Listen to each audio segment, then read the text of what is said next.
Hello అండి, నేను doctor Soumya, consultant 49 fertility centre Rajahmundry branch అండి. ఈ రోజు మనం మేనేజ్మెంట్ ఆఫ్ ఫైబ్రాయిడ్ గురించి తెలుసుకుందాం. ఫైబ్రాయిడ్ లో మనం క్లాసిఫై చేసినట్లయితే medical management and surgical management. అందరిలోనూ సర్జరీ అవసరం లేదండి.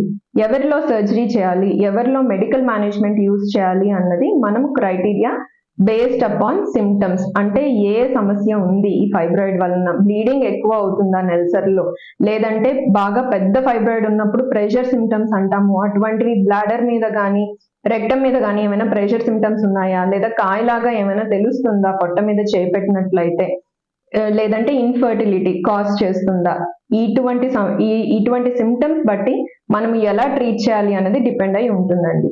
అండ్ మెడికల్ మేనేజ్మెంట్ విషయానికి వస్తే ఎవరిలో మెడికల్ మేనేజ్మెంట్ చేస్తాము, మనం ఎవరైనా ఇన్ఫర్టైల్ కపుల్ ఉన్నారు, వాళ్ళలో ఫైబ్రాయిడ్ ఉంది అంటే మనం ఫర్దర్ గా గర్భసంచిని ప్రిజర్వ్ చేసుకోవాలి, ఫైబ్రాయిడ్ సైజ్ తగ్గించాలి, సిమ్టమ్స్ ఏమైనా ఉన్నట్లయితే సిమ్టమ్స్ కూడా తగ్గాలి.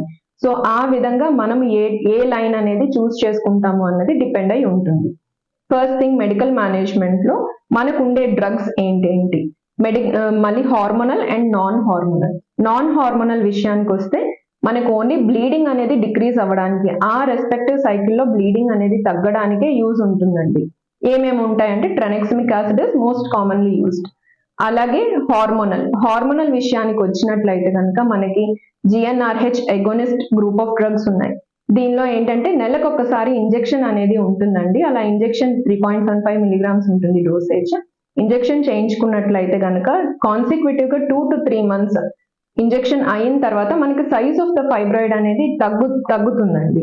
బట్ దీని వలన కొన్ని సైడ్ ఎఫెక్ట్స్ అనేవి ఉంటాయి ఇంజెక్షన్స్ వలన. దానికి మళ్ళీ మనకి టాబ్లెట్స్ ఉంటాయి, oestrogen tablets, vitamin D and calcium tablets అనేవి వాడుతూ ఉండాలి. మనకి ఎరోమిటేస్ ఇన్హిబిటార్స్ అనే గ్రూప్ ఆఫ్ డ్రగ్స్ లో ఏంటంటే మనకి ఫైబ్రాయిడ్ ఎందువలన వస్తుందంటే ఎక్కువగా ఈస్ట్రోజన్ అనేది ప్రొడ్యూస్ అవ్వడం వలన బాడీలో, దాన్ని కంట్రోల్ చేయడానికి ఈ గ్రూప్ ఆఫ్ డ్రగ్స్ అనేవి యూజ్ ఉంటాయండి. దీని వలన సైజ్ ఆఫ్ ద ఫైబ్రాయిడ్ తగ్గుతుంది, సిమ్టమ్స్ కూడా తగ్గుతాయి. బట్ ఇవి మినిమం ఒక 2 to 3 months కంటిన్యూస్ గా యూజ్ చేయాలండి, అప్పుడే రిజల్ట్స్ అనేవి ఉంటాయి.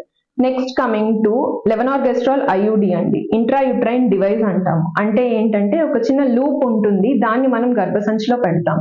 బట్ ఇది ఎవరిలో పెట్టాలి అంటే మనకి ఒక క్యావిటీ అనేది ఇంటాక్ట్ గా ఉండాలి. మనం ఫీగో స్టేజింగ్ 0, 1, 2 అంటే క్యావిటీ లోపల ఏమైనా కనుక ఫైబ్రాయిడ్ ఉన్నట్లయితే మనం డివైస్ పెట్టుకోవడానికి వీలు ఉండదండి.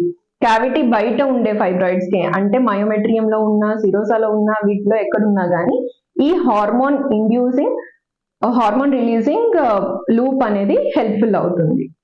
Next coming to SPRMs, selective progesterone receptor modulators. ఇవి ఏంటంటే neovascularisation, the blood supply of the fibroid అనేది డిక్రీజ్ అవుతుందండి ఈ డ్రగ్స్ యూజ్ చేయడం వలన.